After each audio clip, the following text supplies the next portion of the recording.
2, you faded to play. Now, in the pixels and the lights, feel the thrill of the fights. The game's so intense, I need some defense. A victory allowed, so press start now. Hello and welcome to the Too Fated to Play podcast. I'm one of your hosts, Eggs, and I'm here alongside my buddy LSD. What's going on? How's it going, man? It's slow motion, man. I ain't seen you like in a month. I know these last 3 weeks have been just ass for me. Just complete shit. I've been sick 2 weeks straight. Wow. And I don't know what the fuck it was. Yeah, that flu was going around, man. Yeah, it hit me, and I've just been working a lot of overtime, and then the worst part, and then I'd get really sick, and I'd have to take a day off work, so I'd lose my overtime. Yeah. So I've been out of it for the last 2 weeks, just mentally. Yeah, they got me 1 week. I missed 3 days of work. And that whole next week, I was just kind of sluggish, but I just kept going. But shit, we better now. Yep. Back in the game. And shit, you been playing any games? I have actually. I kind of learned about, I knew about it, I just didn't look into it previously. There's a thing for the PC called Retro Achievements. Okay. Which is a website you can sign up to, and then you can connect it to your emulators, and it adds achievements to old retro games. Really? It's NES, SNES, all the way up to PS2, Xbox, stuff like that. Oh, that's cool. So I finally signed up for an account for it. I knew about it, never cared to try it, and then I went through and I played one of my favorite PS2 games, that road trip game, that really weird racing game I love, and I just 100%ed it while I was sitting at home sick. Oh, so that's what's up, man. Yeah, I've been playing Days Gone. Finally got it. It's all right. It's kind of like Walking Dead-ish. Yeah. And biker. He's basically going around to different camps and doing missions and killing zombies and stuff like that. The big thing is the hordes. Every time I see one, I dip on them. I don't even try to fight them. It's so many of them. But I know there's a time where I'm going to have to fight them. Yeah. But I just dip on them for now. I remember when that game came out, and I thought it looked interesting, but I was just kind of burnt out of the zombie games at the time, because that was 2017 when that originally came out, and there was so many fucking zombie games around then. Yeah. But I'd be curious to go back and try it, because it looked interesting. Yeah, it's pretty cool. It's open world, so, but it's pretty cool. Shit, man, let's get into our drink, man. Yes. Because this kind of goes hand in hand with our topic. Alcohol? No. This is a Crimson Keep. Dragon's Milk Crimson Keep. That's bourbon barrel aged red ale. Yeah, so this is going to be an all beer episode. Yeah. Because neither one of us was able to get over to the liquor store. And since we live in South Carolina, they don't sell liquor on Sundays. Right, so it's all beer. This specifically says to drink it out of a glass, so we're at least going to drink the first one out of a glass, just because it says to. So. And this joint is 11%. Yeah, this wasn't cheap. It comes down to about $5 a bottle. Shit, well, we about to see what they do, because this kind of goes with our topic, but we'll get into that after we get into the Cartridge Club. But let's see what these beers hitting on. Yeah, so they had another one, which was more of a standard stout kind of type with the chocolatey flavors and stuff. But this one seemed like it'd be a little different, so I wanted to try it. Heavily fortified, the keep is the last basin standing between the brave knight and the heroic victory. Unless, of course, they have a dragon. Crimson Keep is aged in bourbon barrels deep within the Dragon's Milk cellar. That sounds weird. The deep red color is evidence of being bottled, tested with a recipe spent over 1 year in trial and development, a smooth malt forward flavor profile is highlighted by notes of toffee, stone fruits, and oak. Okay. I do like toffee. So, like I said, they had another one that was just like a standard stout, and I was like, this seems more interesting. So, All right. It smells good. So, All right, let's see what they do. that's really good. It's interesting. I really like that. It almost tastes like a stout a little bit. It definitely has that. It's like a stout, but sweeter. Like how do you explain it? Take away the coffee taste or the coffee and chocolate of the stout, and then give it a slightly fruity sweetness. I can get with it. Yeah, I like it. We gonna get tore up. 11%. It's 11%, so it's not light. Yeah, man, golly. Well, shit, go ahead and shout out to is it Dragon's Milk? Dragon's Milk's yeah. All right, yeah, shout out to Dragon's Milk, man. This is tasty beer, and it's gonna pair well with the topic. But let's go ahead and get into the Cartridge Club. There goes our mascot. All right. So let's go ahead and get into the Cartridge Club. We played Dr. Franken something. Let me NES title, The Adventures of Dr. Franken for the NES. What were your thoughts, sir? For an NES game, I didn't think it was bad. It very much felt like an NES game. Graphically, I thought it was pretty good looking. Again, for an NES game. Yeah. But I found out something kind of interesting about it. The one we played is not officially a released game. That's not... No. That was a prototype for the NES that never came out. Really? The full game was actually released on Super Nintendo and plays completely different and looks completely different. I tried it out because I was curious. Oh, shit. I didn't know that. Yeah. I thought that was the original title. Yeah, no, that was like their start. They made that, and then like the Super Nintendo came out, and they're like, well, let's just not sell on the NES. Let's sell on the new system. Okay, interesting. So that was just like that was an incomplete game that they were working on, basically. Okay, yeah, I thought it was okay. It kind of gave me Castlevania vibes. It 2D room scroller.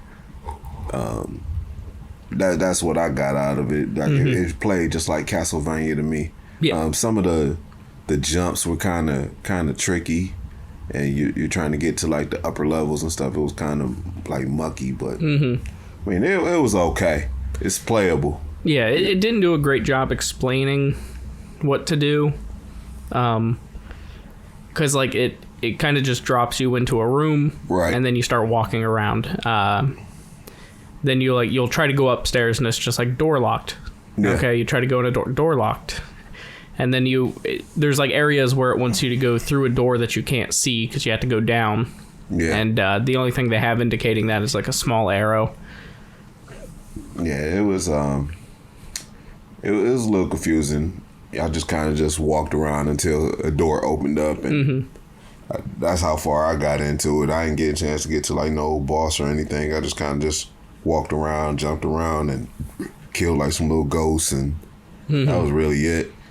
Like, but we gonna change that up because we got some new dice, and we gonna try to change the dice up and see if we can get a good spin on some games. get a little more luck. Yeah. I don't think it was a terrible game. No, it's not terrible. It's better than some of the other stuff we played. Oh, 100%. It's just, like I said, it was a prototype, so it was kind of mediocre. It felt unfinished. It was unfinished, but I did like the way it looked. I thought it was a pretty good looking game for an NES game. Yeah, like I thought, like I said, like when I first got into it, I was like, man, this is Castlevania all day. But you know, that's probably what the people were going with at the time. Probably. But it felt just like Castlevania to me. Yeah, the full release of the game feels nothing like Castlevania. Really? It's like it feels like an entirely different game. Like the two of them have no connection whatsoever. But it was interesting to me. Mine's in the same spot. Same spot? Yeah. Okay. All right, there you go. So we got our list up. Go ahead, sir. So on both sides of our list, it's the same as up to this point. So both sides Eggs and LSD, starting with Beavis and Butthead, The Adventures of Dr. Franken, Return of the Ninja, and then Impossible Mission. That is a fucking first that we still neck and neck on the games. Normally by now we're like 1 or 2 separation, but it's been...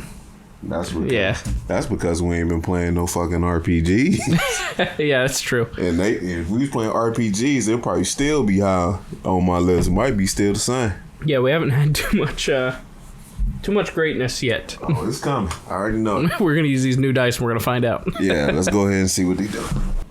All right, rolling for the console. 10. That is the Amiga. Oh shit.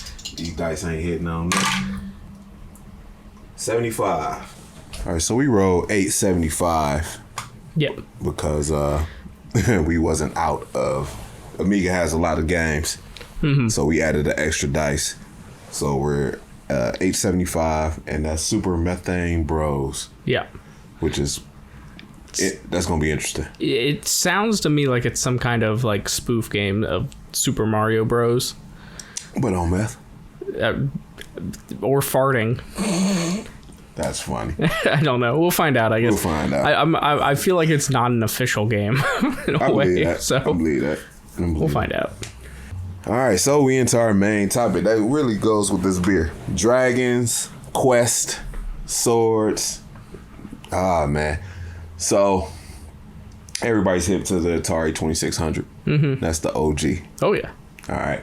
So at the end of Atari, they was trying to get a game to boost sales in Atari. So this came out in 1982. Okay. I was about 2 years old around that time, so I wouldn't know about this, but apparently they had a game where you can win up to $150,000 from playing this game and solving the riddles, or it was basically like a puzzle you had to solve. And if you got the right combination, you had the chance to be a runner-up to play for a prize that was worth $25,000. Each prize was worth $25,000. So boom. So the game came out in 1982, and the game is called Swordquest. I was able to acquire the Swordquest. Okay. So in the box. Yeah, so I've heard of the game. I've never actually played it myself, though. So what's cool about it is the game comes with the comic. So Atari paired with DC Comics. So it comes with the comic. Okay. The clues are inside of the comic. So you have to read the comic, and you have to figure out the clues in the comic book. Okay. And compare it with the game. Oh, yeah, it says it on the back here. Study your comic book before leaping into the building. Fiery world below. Oh, sorry. Study your comic book before leaping into the blinding. You the wrong one. Oh. That's the first one. Oh. But go ahead. Armed with a comic book and 16 magical objects, you descend into a fantastic world below the earth. Your quest is for clues that are pieces to a mysterious puzzle. Solve the puzzle to win prizes.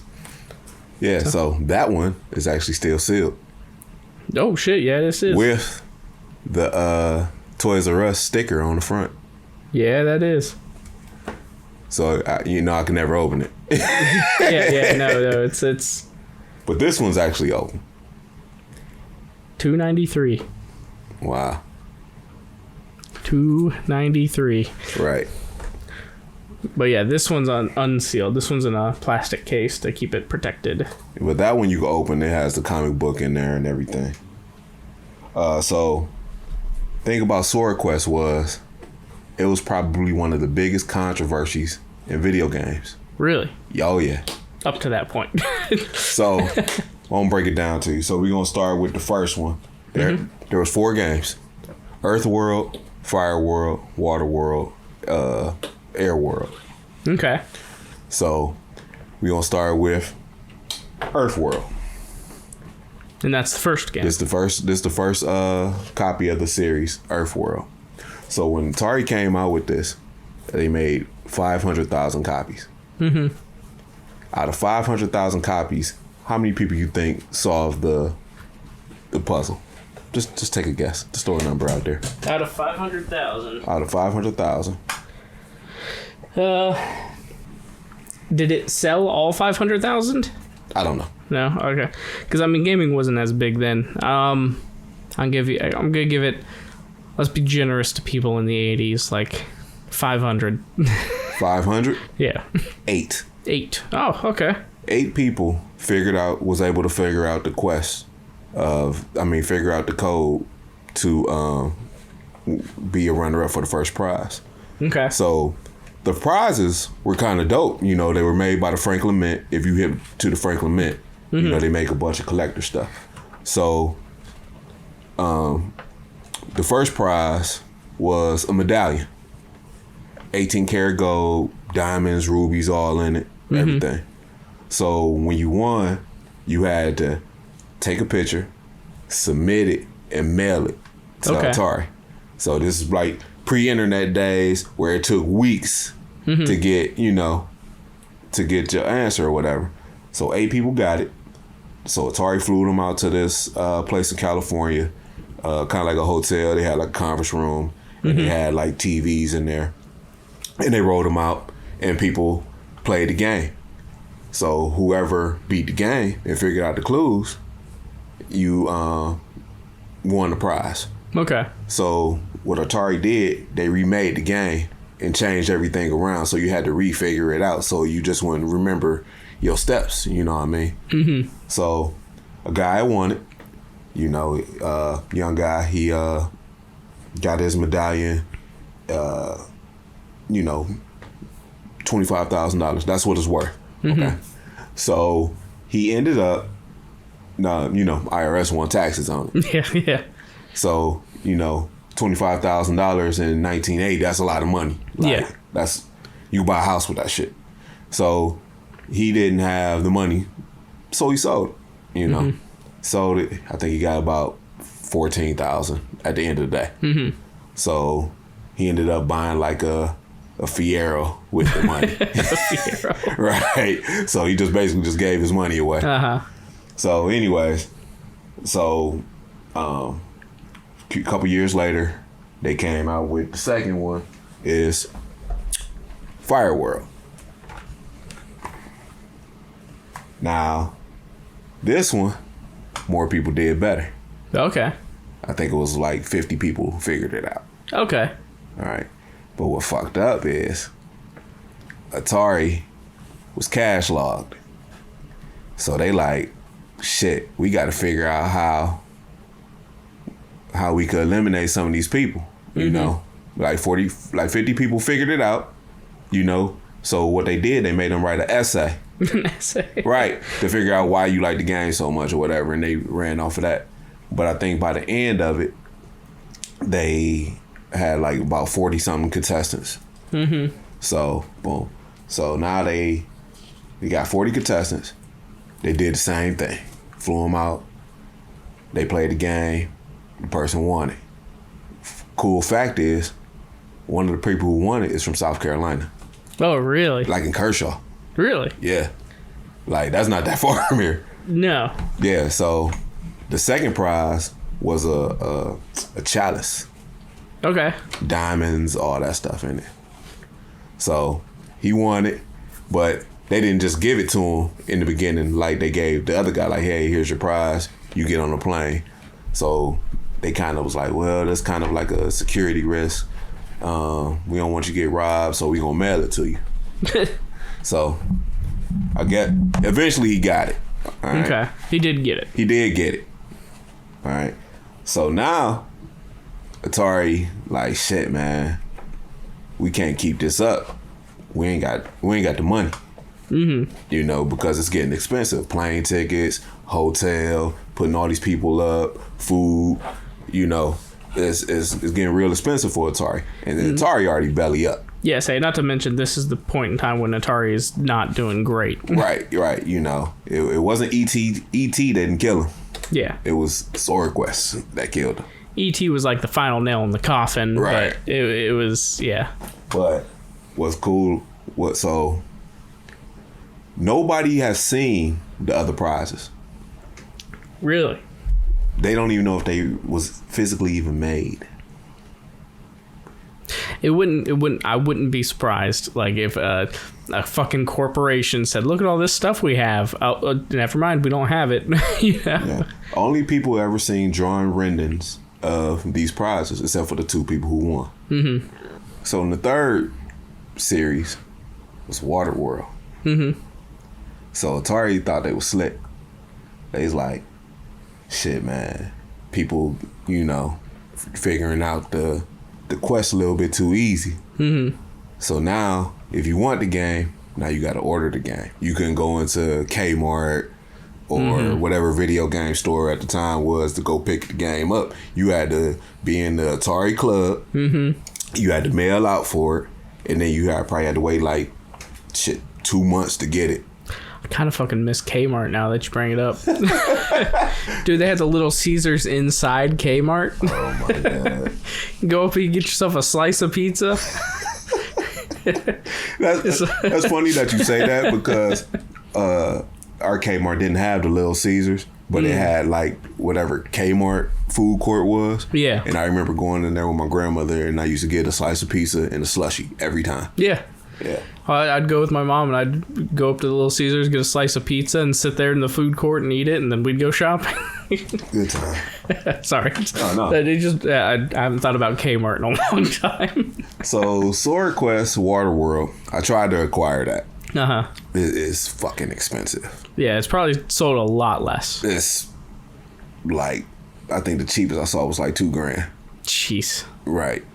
But I wanted it complete. Mm-hmm. I think I could have got it without the comic in the case.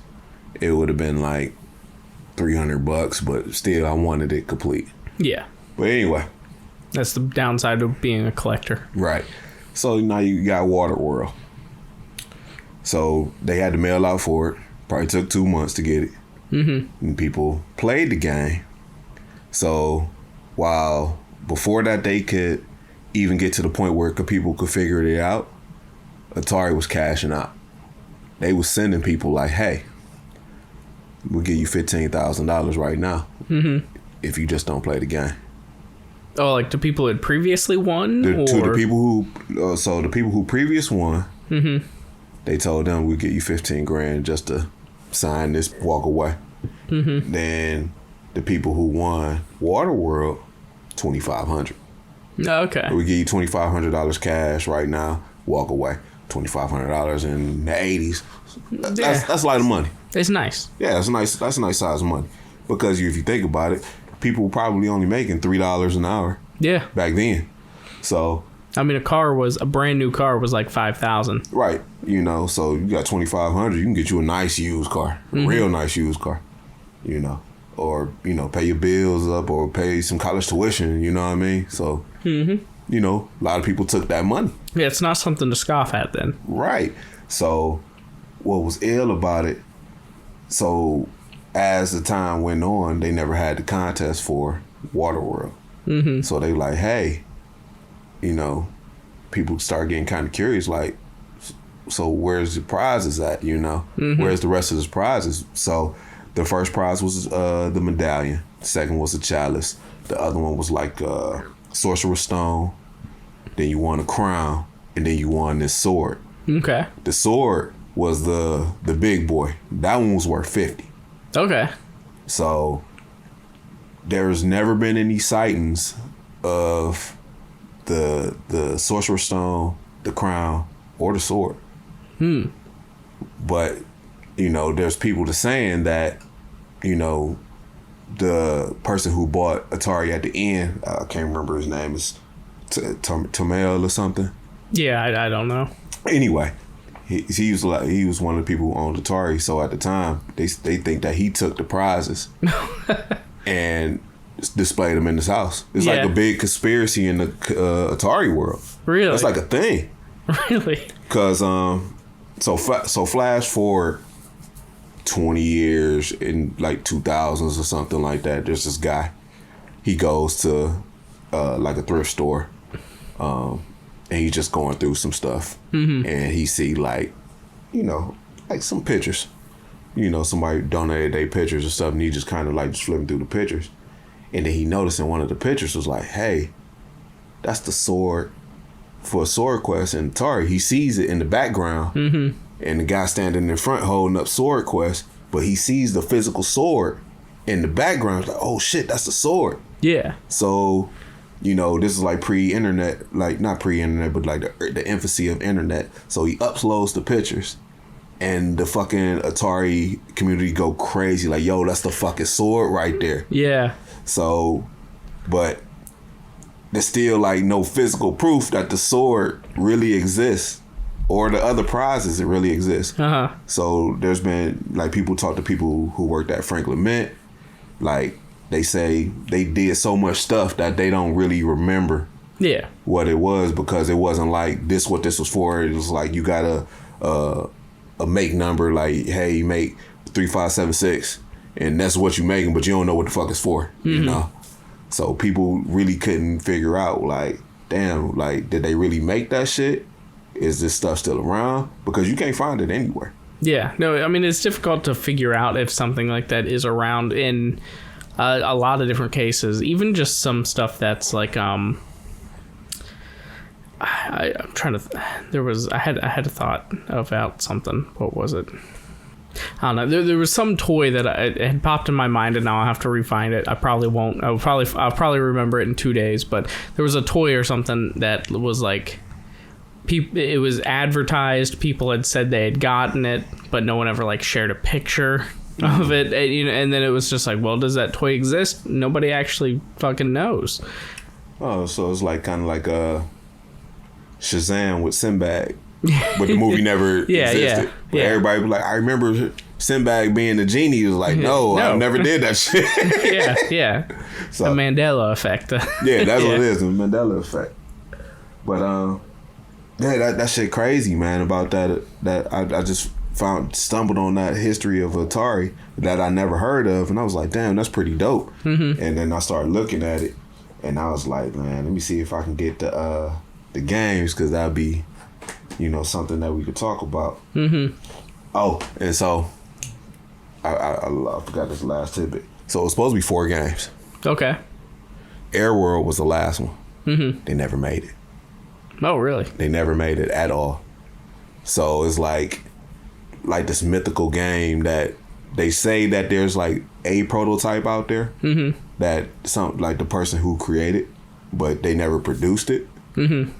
So if that one prototype exists, you can call your number on that. Yeah. You bringing up the prototype reminded me of what I was thinking. It was actually the old Nintendo PlayStation.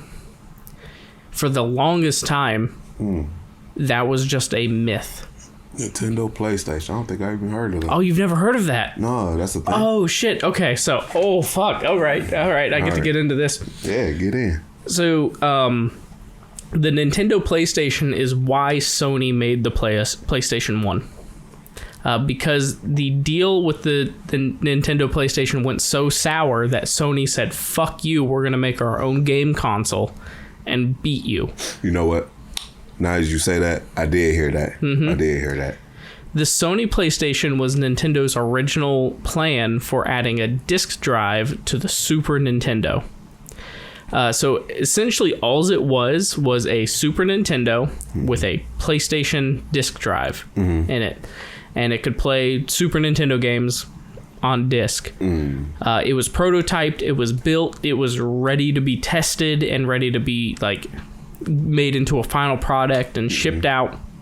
And then last minute, I might be wrong on this, I want to say it was like 2 months before they were getting ready to finalize everything, Nintendo went up and said, no, we're backing out of this, fuck off Sony, we're going to work with Philips. And that's how the CDI came around, that terrible ass system. So then that pissed off Sony enough to make the actual PlayStation. But for years and years and years, everybody was like, so people were like, we've heard rumors of a prototype existing, no one ever knew if it was actually there or not.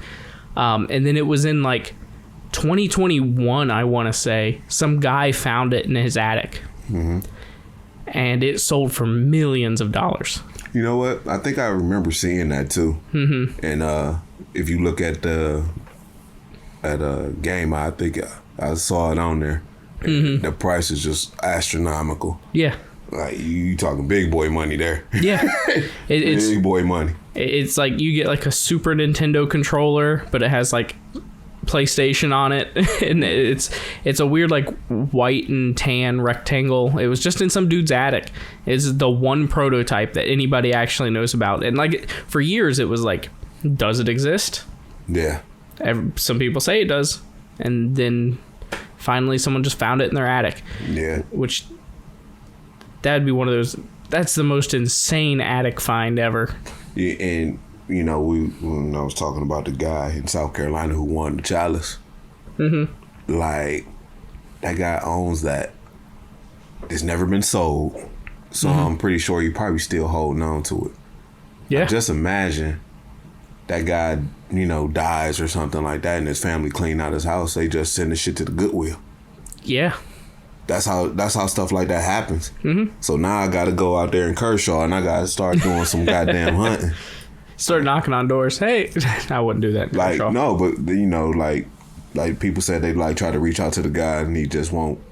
He, you know, ask him if he still got it and stuff. He won't talk to anybody or anything. But rumor is the guy still has the chalice.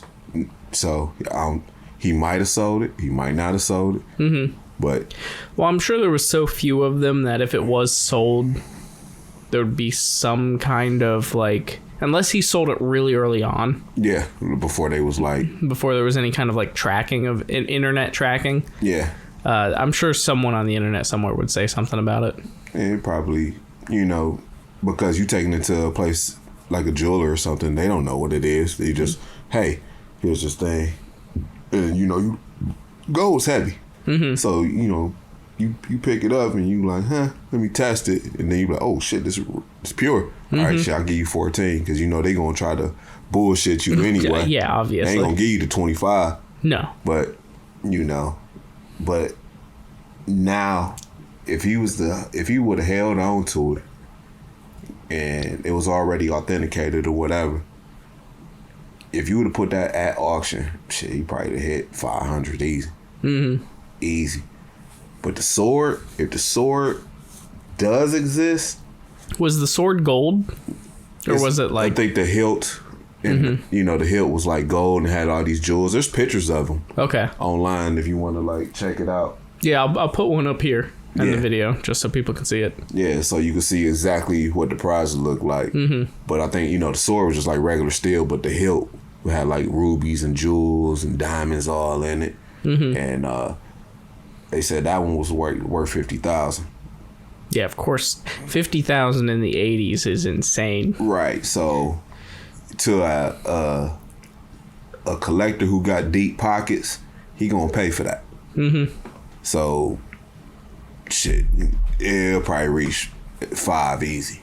Mm-hmm. You know, you take it to like Sotheby's or something like that. Shit, probably $1 million. For real, just being realistic, because Sotheby's, that's big money. Yeah. That's big boy money. They paid, what, like $1 million for like a Mario Brothers sealed? Yeah. So to be fair, I got problems with those, but let's take it to that used game store in Florida there, and he'll sell it for a couple million. Man, fuck that guy. I watched that episode. I still say fuck that guy. But you know, I had to look them up, and then when I found the ones with the comic books and stuff, and I was like, then I found this one that was still sealed. Mm-hmm. I was like, yeah, let me get that, man. Let me get that one. Is that kind of reminds me in a way. It's a little bit different, but for a long time there was, for some reason, I don't know why. It's kind of cool, but there was a training video for how to make McDonald's burgers as a DS game. I saw that.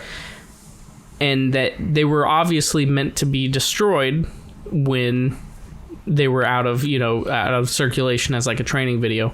And some guy on YouTube got his hands on one and made a really good video about it, going over it, and then he like dumped the ROM to the internet so you can download and play it on an emulator. But it's one of those weird things where it's like, excuse me, people had heard about it, but they didn't know if it actually existed. Like there was a word of mouth from people who had worked at McDonald's and been like, yeah, they made me use a DS to build a double cheeseburger, you know. But like, and then eventually it just like one popped up on eBay, sold for really cheap, and then disappeared. And there was a whole community of people, which surprises me. That's always the surprise to me, of like the community of people that surround specific little niches in games. Yeah, speaking of that, there was, when you talk about eBay and stuff like that, somebody put up this years ago. Hand me the, yeah, sitting there beside your girlfriend. I like her. So,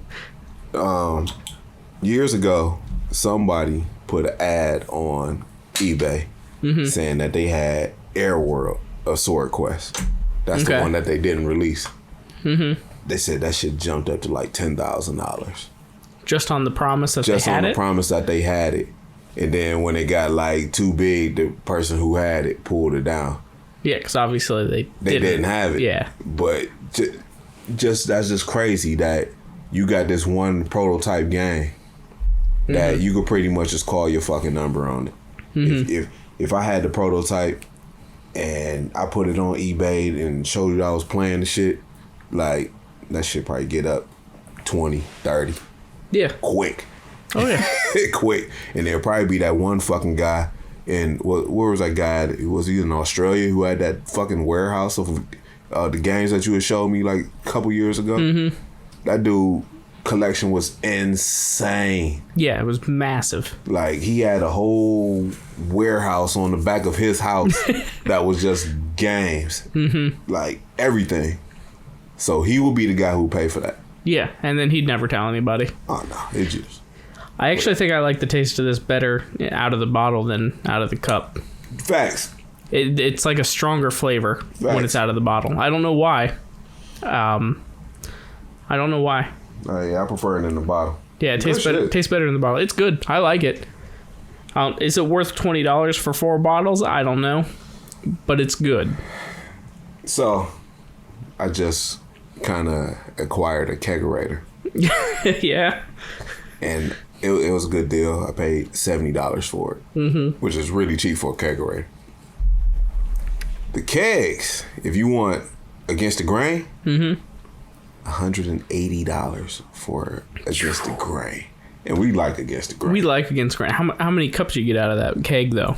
55. 55. So if you think about it, what would each can... Well, probably about $5 each on the Against the Grain. Probably. So I mean, it's not terribly priced. I could get through a keg of Against the Grain over time. I'm like, as I hooked it up, I got a keg of Michelob in there, and it was like $69, but you had to pay like a deposit too. So it was like $119.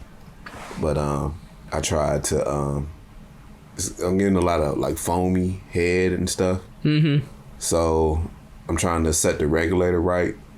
It says set it in between like 10 to 13 psi, but I set it, but it's like pouring out like real slow. It's like it don't seem like I'm getting enough pressure.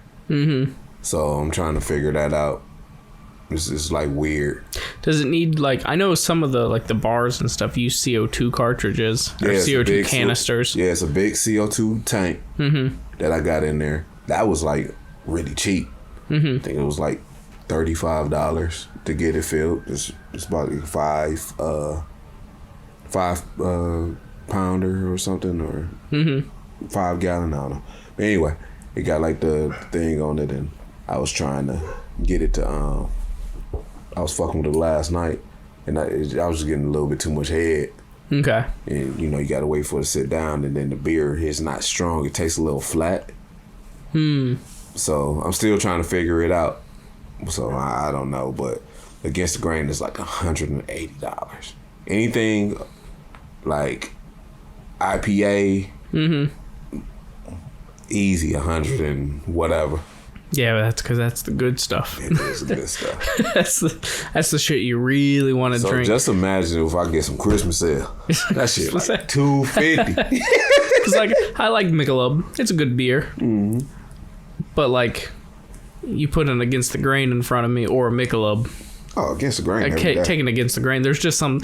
It's like a good. It's like a good beer. Right. It's like I wanna fucking drink. I want to drink Against the Grain. Michelob, it's like I'm going out to drink, I'll have a Michelob. I have a Michelob. Yeah. You know, it's cheap. I can get it. Yeah. You know, 6 bottles for $12 and I'm good. You know, yeah. I'm still trying to fuck with it.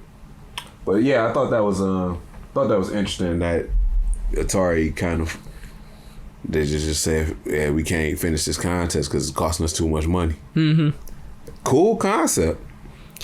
Yeah. But it's just, you know, do you think you can even do that? Like, if there was a game that came out and said like you had the chance to win, you know, $500,000 in prizes, would you try it? I don't think I would. Simply because I have a life and there's people online with no life that would win all the prizes. There's people that would buy the game day one and then sit there for 48 hours without sleep and solve all the answers, whereas I would have to go to work sleep bathe and not smell like complete asshole and take care of my pets and see my family and enjoy life. You know, so I wouldn't even try. But also, I don't think I'm smart. I wouldn't expect myself to be able to solve something like that because there is stuff online. They're called ARGs. And it's just stuff people put together. They're called ARG, stands for Alternate Reality Game. It is like they're videos on YouTube, and then you watch the video and that connects to something else, like maybe the YouTube video connects to a website, and then you go on the website and using the information you get out of the YouTube videos, you can like log into a certain thing on the website or navigate yourself around there and figure out the mysteries that the story is trying to tell. Okay. And I'm too stupid to solve those things. So I'm probably right there with you. It had to be something like real simple or something. But, yeah. But I tried to play this. Oh yeah. I don't own an Atari, so I tried to play it on the emulator, and it just kept shutting down. Really? Yeah. So I think it might be some conspiracy with the emulator too. Maybe. I mean, I have an Atari. I have a 2600. You do have a 2600. I wonder how easy it is for us to figure it out. I mean, I'm pretty sure you can find the answers online now. Yeah. But just to sit there and try to figure it out yourself. Yeah. I think it would be pretty difficult. I'm kind of curious, actually, though. Like, it depends on how like obtuse the answers are, right? So, like, if it's just like general gaming knowledge that has kind of grown, then we might understand it. Because at the time, gaming wasn't as big as it is now. Right. So even something like handing someone a controller and telling them move around and hit the button, that was like weird to some people. Right. So if it's something where it's just like, oh, this is a challenge room, you just got to get through the challenge room. I think we could figure stuff like that out. Yeah, I thought that was cool. I was lucky to acquire these two. The third one, I don't think I'm ever going to be able to get it. No, not for that price. Unless it falls into my lap like that one time. But I highly doubt that. But if it does, there will be signs. On the note of that third one, I fucking hate it when game companies distribute games in weird ways like that. One of the games on my shelf is the HD remaster of Gravity Rush for the PS4. It was originally a PlayStation Vita game, but then they re-released it as a physical game. And that specific game on my shelf is worth like $90 now, because they only sold it specifically through order on Amazon. But and it's like no one's. You can't walk into a GameStop and buy it. So yeah, that wasn't uncommon back in the 80s, because I remember stuff like that. There was say you bought like a Transformer or a G.I. Joe or something like that, and when you open it up, there was like exclusive ones that you could order online only. I mean, not online, but through the mail only. You had to have so many box tops. The little the proof of purchase things. You had to have so many. Then you had to send them like $50 or something or whatever. I don't remember the price, but I do vividly remember there being that's your stomach. That was my neck. That was like the air coming up through my neck. That's a dragon breathing fire. Yeah. I don't know why I don't know why my neck does that. It does that when it's like I got a burp, but it's not like quite strong enough to be a burp. It just like bubbles up through my neck. I was like, shit, goddamn, you hungry? You want some Donatos? No, that's just the air bubbling up. Maybe I got cancer. Oh God. Anyway, man. I do remember that there was like some Transformers. If you watched the Transformer cartoon back in the day, there was like these planes. They was only on Cybertron, but they looked like triangles. And I remember you couldn't get them in store, but you had to order them. I never ordered them, And then G.I. Joe, when Serpentor came out. You couldn't buy him at the store. You had to order him. Yeah. So I didn't have him. I think either one of my cousins or my homeboy had him. I was jealous as fuck because he was mad cool. He came on like this fucking it looked like a snake flying saucer thing that he stands up on. Shit was badass. Serpentor was the shit. he didn't fuck with Cobra Commander. He was like bigger than Cobra Commander, which is crazy. But yeah, that wasn't uncommon back then. But now you could just pretty much walk into a store unless you some type of weird release or something. I know. I was talking with just the other day. I was talking with King Buns, which by the way, fuck him. He was supposed to be here. But he decided to buy a house. On purpose? On purpose. In this economy? In this economy, in the state that he lives in, which is like 3 times more expensive than the economy we live in. See, you know what, though? See, King Buns did that shit right. He lived like a hobo for very many years. Stayed in his van by the river. Don't let him lie to you. He mooched off of his aunt that lives in the same state as him. Which is whatever cool. counts. Yeah, it's cool. King Buns stacking. Don't let him think he lived like a hobo though. King Buns is stacking. He went camping some days, and then he lived in a house that he didn't have to pay for the other days, which I respect. I respect. Sound like you hating though. But I respect. I just don't be praising him for living like a hobo. Hey man, I got the most respect for you because I'm like, you did that shit right, man. You did that shit right. You stacked all your bread. You ain't spent a dime, but you did that shit right, man. He probably paid that bitch cash, didn't he? No, he got a mortgage, but he probably had like fucking 50% down payment on it though. I forget what he said. I'm gonna cut this out, but the fucking house was $500,000. Son of a what? Yeah, California money. Or I'm sorry, Colorado money. That's California money. It is, yes. Especially in Aspen. Yeah. The problem is California money now is like 6 to 7. I'll take everything back. Fuck you, Buns. I'm just gonna cut to that. I'm gonna cut out the middle part, and I'm just gonna cut to that. Either way, he and I were talking, and the topic came up about the original Pokemon game, and specifically a Pokemon named Mew, which you could not catch it natively in the game on your own. Yeah. For most of the United States, you had to go to like a specific kiosk in 1999 on one specific day. So you had to go to this specific kiosk and you had to connect your Game Boy to a link cable, and then they would transfer you a Mew. I didn't know about that. I was under the impression that you could not get Mew in the American version of red and blue. Turns out that's because I lived in Ohio. And Ohio and one other state, I forget the name of it, I forget which state it was, specifically had to mail in a letter to the Pokemon Company requesting a code for Mew. And then they would send you back the code, you put the code in, and you got Mew. But you had a 1-day window to send that letter in. Oh, shit. And I was like, what the fuck?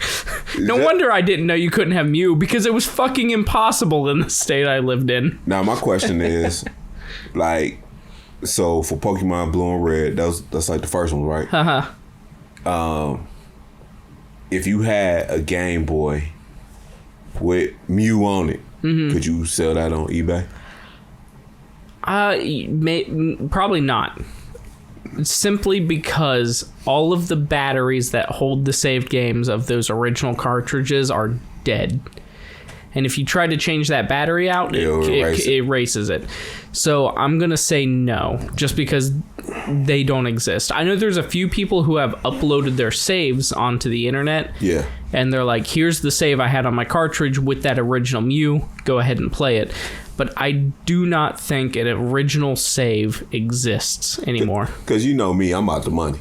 Yeah. I'm about the money. And I think I sent this to you last week. I was in the landfill, and I hop out, and it's just Pokemon cards scattered all over the landfill. I take a picture of it, and I send it to Eggs, and I was like, look at this shit. He's like, what the fuck?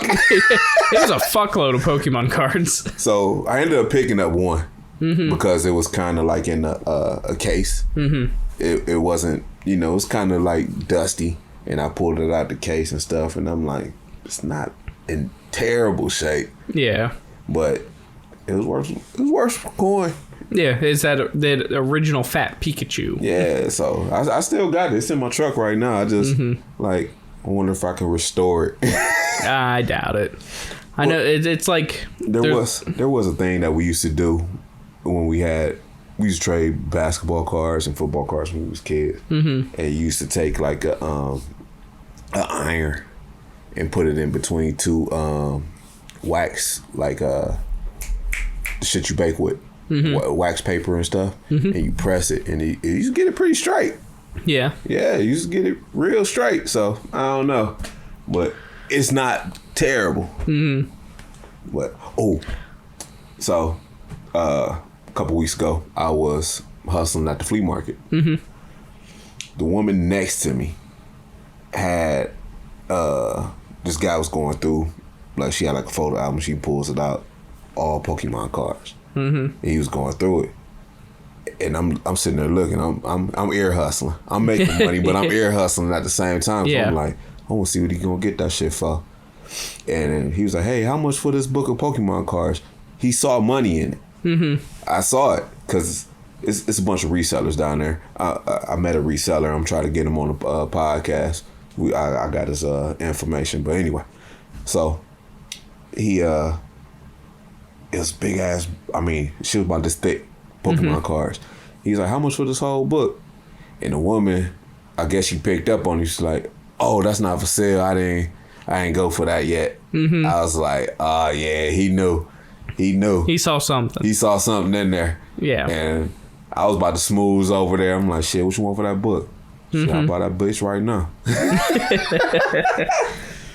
Problem is, you would have bought that, and then you would have showed up at my house and been like, Tyler, what did I buy? Yeah, exactly what the fuck I did. Like, is this worth anything? Yeah. You were like, this, and this. Yeah. Pokemon cards are weird when it comes to value. There's a handful of ones that are fucking, they'll buy you a house, and then there's a bunch that aren't worth shit. So it's like, I know I've had...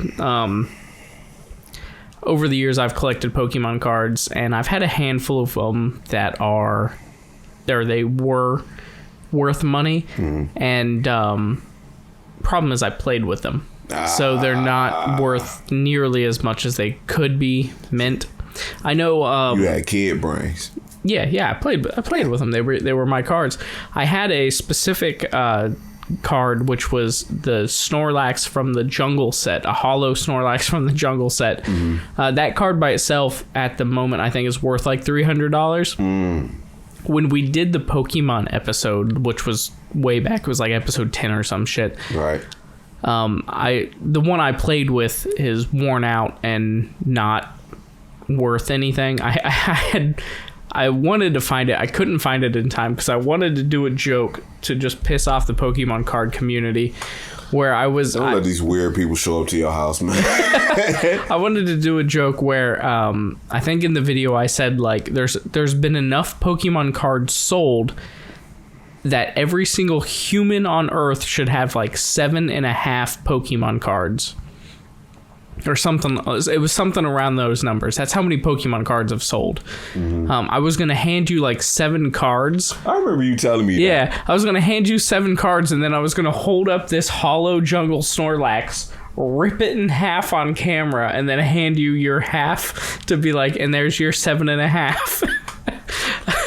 I remember you telling me that you wanted to do that. Because, like, mine's played with... So it's worth like $20, which isn't terrible for cards, but like it's not worth my time to sit there and try to sell it on eBay or whatnot. Right. But like, I know Pokemon cards are interesting. Yeah, I found that interesting, and I've been seeing videos of, I guess, Costco been getting these packs of Pokemon cards, and people sit out there at the door at opening. As soon as they come in, they just beelining right to it. And, like, I mean, these guys are physically picking up, like, the whole stack. Yeah. And just buying it. And I kind of made, like a little joke. I'm like, shit, just go ahead and let them go in there and get it. And as soon as the motherfucker come out in the parking lot, hit that motherfucker. Bah, give me these motherfuckers. Give me these motherfuckers. Yeah, I know you had told me, like, you were at a GameStop. And some guy ran in there, stole a bunch of Pokemon cards, and ran out. I was in there looking for that damn game, and I'm talking to the lady, and this guy just came in there, and like weird older white dude, he just came in there, and he was standing in front of the Pokemon cards, and he just grabbed a whole bunch of them and just booked it out the store. And the woman in the store, she was like, "What the fuck?" I was sitting over there like, "God damn, that shit just happened." I mean, booked it out of there, man. Like, I couldn't believe that. Well, it's because of that newest set. Like, I don't pay too close attention to Pokemon cards anymore. But, like, when you told me it happened, I sent you the screenshot of that newest set where there's a couple cards in that new set worth $1,000 right out of the package. Yeah. Which is fucking insane. It's a guy that I follow, and he opens up cards and stuff. And he was opening up cards, and he just had, like, the price, and, like, it was a couple of them, like, 5,000. I'm like, that's all in one box? I'm like, shit, you eating? Yeah. Like, maybe I need to get in this Pokemon game. I say, buying a box, you're guaranteed, like, one card of each certain rarity. Yeah. And then, like, some of those cards of that rarity are worth, like, $1,000, $500, $250, you know? See, I'll be on some dick shit, though. I'll buy that box and won't open it. Yeah. Well, the thing with that is, like, the original box of Pokemon cards is still worth a lot unopened. But that's only because there's the chance you can get the hollow Charizard card in there, which is worth like $100,000 fucking dollars. That's like that. Remember when I got those cards and there was one pack of basketball cards and you said it had like a chance to get some Kobe Bryant rookie card in there? Yeah, it was specifically a signed Kobe Bryant. There was a fucking slim, it was like a 0.001% chance that you could get like a Kobe Bryant signed card in that pack. I sold that one pack for $500. Yeah. One pack. Because of that slim ass chance. That slim ass chance. Somebody bought that shit. I had that shit on eBay for like 10 minutes. Yeah. Motherfucker bought that bitch. Yeah. Like, if I ain't want to open it. When you told me, once you open it, you don't pull that card, it loses all the value. As soon as you told me that, I was like, I'm about to sell this bitch sealed. That bitch sold for $500. That was a fucking great day. That was my Christmas. Yeah. Put that in perspective. That's a fucking PS5. One little pack of cards sold for the price of a PS fucking 5. I still go back and think about that shit. You made out. I wish you would have fucking came with me. Me too. Me too. Filled your fucking car up to the brim. I would have lost my job over it, but I would have gone had I known. If I could reverse time, if I could send myself back to 2020 or whatever the fuck it was. You're like, go with Dave. Go with Dave. I show up and just slap myself in the face when I saw it. Read the text about going, and then I'm like, I don't want to fucking go. Go. Right. Take your car, drive separate. Them days is gone, man. Mm-hmm. Yo, yeah, we definitely had to ride separate cars. Mm-hmm. If I'd known, I'd have bought a U-Haul. Yeah. I'd have bought a U-Haul. But neither of us knew you were walking into that situation. I walked in that bitch like, God damn, there's money in this bitch. Mm-hmm. If you're curious, go watch the podcast. We talked about it in one of the early episodes. I don't remember which one. Episode 1 or 2. It was early. Yeah. Shit, man, we had our time, man. I got a nice little buzz. Yeah, this is getting me good. 11%. So for us not to have no liquor, it's liquor in here. Yeah. It says bourbon barrel. So it's bourbon remnants inside of the they brewed. I like this shit, man. It's pretty good. I'd be curious to try their like stout. I don't know if I'm curious enough for $20 to try it, but I get it. But shit, man, we had our time, man. Hey, if you like what you see, man, follow us on YouTube, Instagram. Send us TikTok too. TikTok's back. TikTok's back. Yeah, so follow us on those platforms. Send us email. Well, no, we ain't got to. Send us comments. I'm fucked up. I'm jumbling my words. But follow us on YouTube. Follow us on Instagram. Follow us on TikTok. Leave a comment on YouTube. Leave a comment on Instagram. Leave a comment on TikTok. Tell us what the fuck you want to hear about, because we're running out of topic ideas, honestly. Hey, I stumbled on that one, man. That was pretty good. When I was intrigued on that, so I did a deep dive. It's a fucking good topic. It's an interesting thing. Yeah. So if anybody got the Water World, shit, let me get that. You just send it on over here for free. Yeah, free 99. Ship it, man. We'll pay shipping. That's what we'll do. All right. Anyway, hey, shit, I'm your boy LSD. I'm Eggs. Peace. See ya.